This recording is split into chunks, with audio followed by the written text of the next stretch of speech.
ભારે રસાકસી વચ્ચે ડભોઈ એપીએમસી નું પરિણામ જાહેર થયું છે, જેમાં ભાજપે 10માંથી 6 બેઠકો પર વિજય હાંસલ કર્યો છે, જ્યારે ખેડૂત હિતરક્ષક પેનલના 4 સભ્યો જીત્યા છે।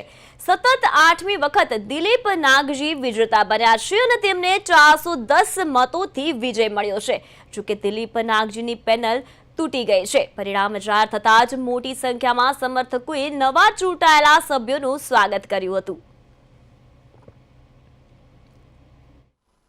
ડભોઈ એપીએમસીને આજે જે ચૂંટણી થઈ એનું આજે પરિણામ આવ્યું છે। આજે 10માંથી ખેડૂત વિભાગની 6 સીટો ભારતીય જનતા પક્ષના ઉમેદવારો જીત્યા છે અને વેપારી અને મંડળી પ્રતિનિધિ થઈને 6 બેઠકો બિનહરીફ આવી છે।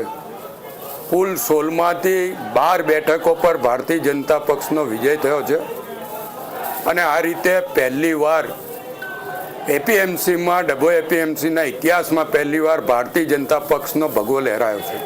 એપીએમસી ડભોઈની સામાન્ય ચૂંટણી અંતર્ગત ગઈકાલે આપણે મતદાન કરેલું હતું।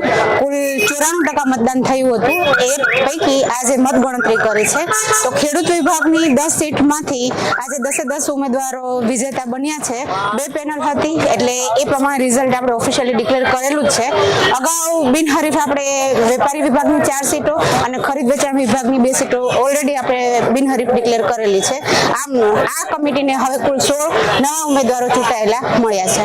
ગઈકાલે જે ડભોઈ એપીએમસીમાં ચૂંટણી ગઈ એમાં અમારી ખેડૂત હિત રક્ષક સમિતિ પેનલ અમે ઊભી કરેલી હતી અને 10 ઉમેદવારોએ અમે ફોર્મ ભર્યા હતા।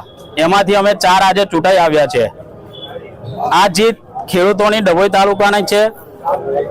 અમને ખેડૂતોએ જ ઊભા કરેલા હતા અને અમે પહેલેથી જ ખેડૂતો માટે કામ કરતા આવ્યા છે। કિસાન સંઘમાં પણ અમે છેલ્લા 8 વર્ષથી કામ કર્યા છે અને ખેડૂતોની વેદના અમને ખબર છે।